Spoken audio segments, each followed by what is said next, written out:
প্রিয় দর্শক, কিভাবে আপনারা আপনাদের ফেসবুক অ্যাপসের অ্যাক্টিভ ফেসবুক প্রোফাইল অথবা পেজ এর দুটার যেকোনো একটাতে অ্যাক্টিভ স্ট্যাটাস অফ অথবা অন করবেন।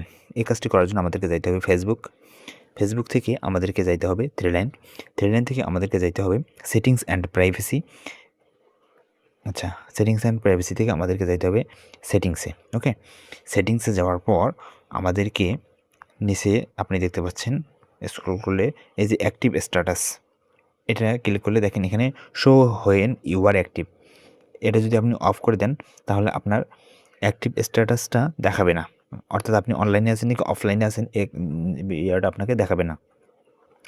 নামের পাশে যে সবুজ বাতি জ্বলে সেটা জ্বলবে না। ওকে, টার্ন অফ করে দিলে, এখন আপনি যদি এটা চান যে আপনাকে অ্যাক্টিভ দেখাক তাহলে সেক্ষেত্রে আপনি এটা অন করে দিবেন, তাহলে আপনাকে অ্যাক্টিভ দেখাবে। ওকে, এভাবেই আপনারা অ্যাক্টিভ স্ট্যাটাস অফ অথবা অন করতে পারেন খুব সহজেই।